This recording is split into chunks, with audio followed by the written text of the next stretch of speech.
नई नई नई ये बातें, नई है जानकारी, आ गई अब हमारी सीनियर्स की बारी। नई नई नई ये बातें, नई है जानकारी, आ गई अब हमारी सीनियर्स की बारी। इनके अनुभव से अपनी बदली दुनिया सारी, इनके अनुभव से अपनी बदली दुनिया सारी। टाटा टाटी नाना नानी करते बातें प्यारी। सुन लो तुम, समझ लो तुम, हाँ सुन लो तुम, समझ लो तुम, सुन लो तुम, समझ लो तुम, बात ये हमारी। खुश रखोगे इनको तो होगी खुशी तुम्हारी। नई बातें हैं ये देखो, नई जानकारी, आ गई अब हमारी सीनियर्स की बारी। किस्से कहानियां सेहत और विज्ञान की बातें, रेडियो कार्यक्रम अनुभव, सीनियर्स की बात सीनियर्स के साथ।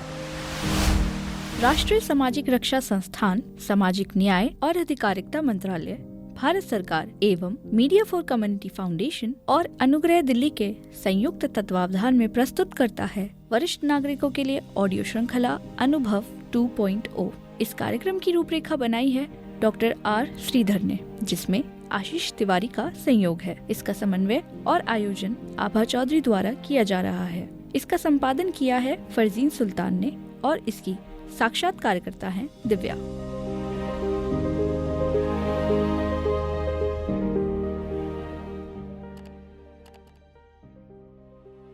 पिछली कड़ी में हमने जाना कि साइकोलॉजी क्या है, ये कैसे इम्पोर्टेंस रखती है, साथ ही ह्यूमंस के इमोशंस के बारे में हमने बात की थी। इस कड़ी में हम रिहैबिलिटेशन साइकोलॉजिस्ट के बारे में और विस्तार से जानेंगे और आज इस विषय पर चर्चा में हमारे साथ जुड़ी हैं डॉक्टर अंबिका। मैम, आपका बहुत बहुत स्वागत है।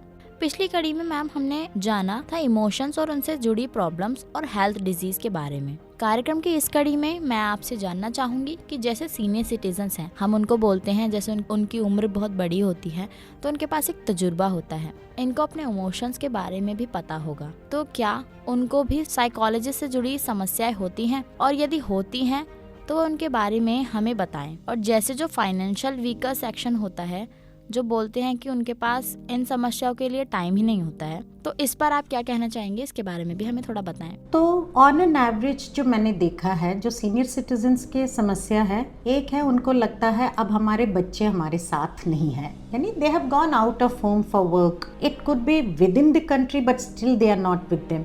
द अदर इज उनके अपने जो फ्रेंड्स रहे हैं, मे बी दे शिफ्टेड और unfortunately they are no more. And the other thing is when they look back, there are some regrets in their life.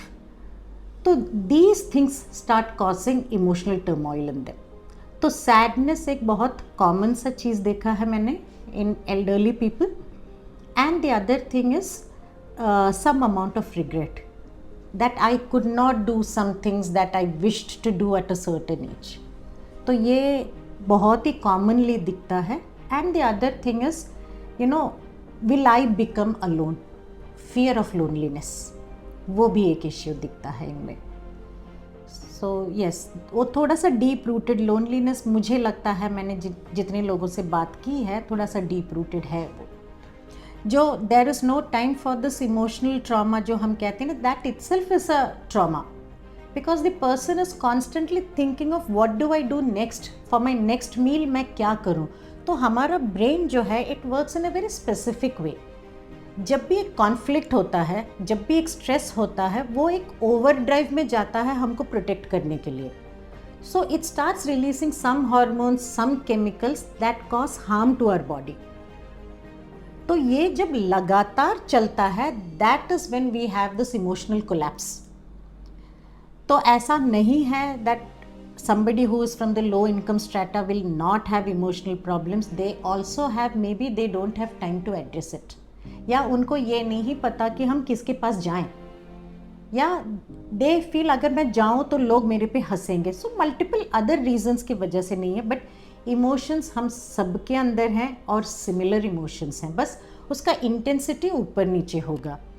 And जो इमोशंस अमीर लोगों के हैं वही इमोशंस गरीब लोगों के भी हैं, एंड उसको एड्रेस करने का तरीका भी सेम है, क्योंकि इमोशंस एक ही तरीके से हम एड्रेस कर सकते हैं। हाँ, the financial aspect could be different, but if you are fearful, so am I, and fear does the same harm to all of us or the same help to all of us। क्योंकि हमें डर लगता है इसलिए हम कुछ गलत चीज़ नहीं करते, पर जब हम डर में फंस जाते हैं हम आगे कदम रख भी नहीं पाते हैं।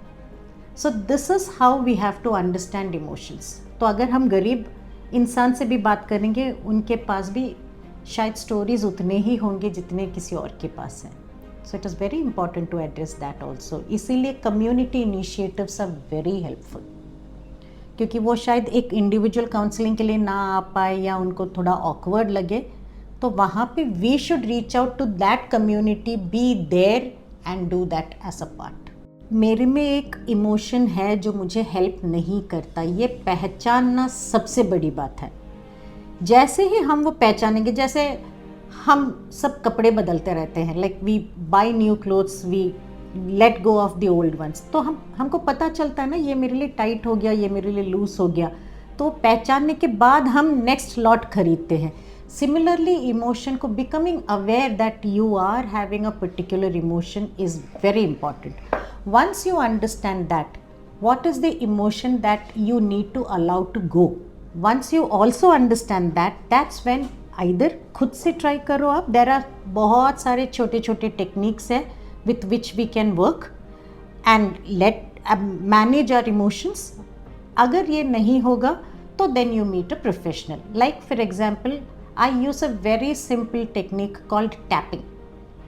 तो ये टैपिंग जो है वो हम हमारे फिंगर टिप्स यूज़ करके शरीर के कुछ एरियाज में टैप करते हैं, जैसे हम टेबल पे टैप करते हैं ना, similarly we tap on our body, some areas of our body. एक वो हुआ, ये कोई भी सीख सकता है, बच्चे से लेके बुज़ुर्गों तक सीख सकते हैं। दूसरा है हेवनिंग, जहाँ पे हम हमारे पाम्स को रब करते हैं। द नेक्स्ट हेवनिंग इज़ हम हमारे आर्म्स को रब करते हैं। Then the third one is then we do it on our face। So these are all called somatic or sensory related inputs that bring down our emotions। So these are very helpful techniques to balance our emotions। Balancing means जब वो बहुत ज़्यादा हो जाए तो एक bring it down multiple levels। मैं उसका मतलब ये नहीं है कि हमें ये इमोशन फिर से नहीं आएंगे। इट्स लाइक फीलिंग हंग्री, आज खाना खाया तो ये नहीं है कि कल नहीं भूख लगेगी, we eat again tomorrow. So that is what we will do with emotion. So emotion, taking care of an emotion is a daily journey, it's not a one time solution.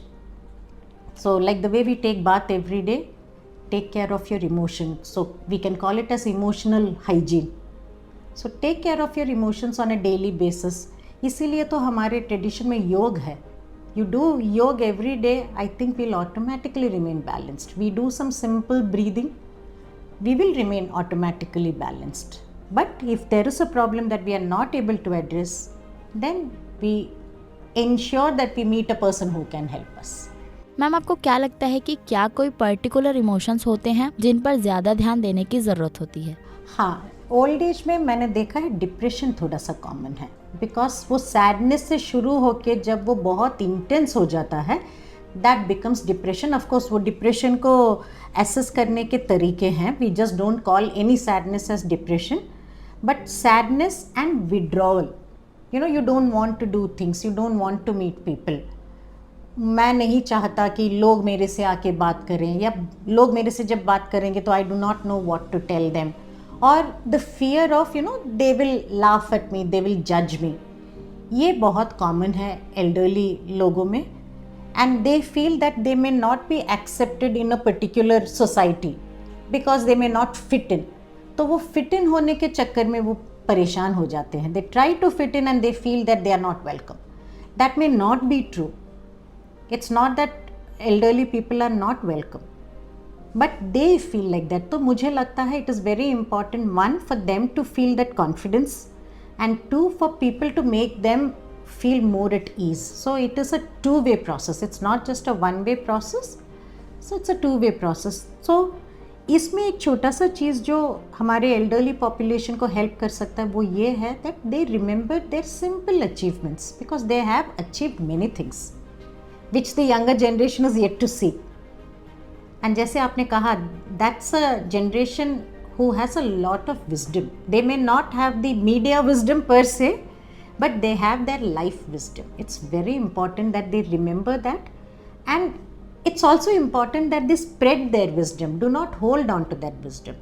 जैसे हम जब साइकोलॉजी में theories के बारे में पढ़ते हैं, सीखते हैं, तो जो लास्ट स्टेज बोलते हैं एक थियरी में, एरिक एरिक्सन्स थियरी बोलते हैं, उसमें कहते हैं जेनरेटिविटी वर्सेस स्टैग्नेशन। तो उसमें ये मानते हैं कि एक उम्र में जब हम पहुंच जाते हैं around 60, we all want to look back and see how did we do well in our life. If we are able to see that we have done well, we are happy and contented.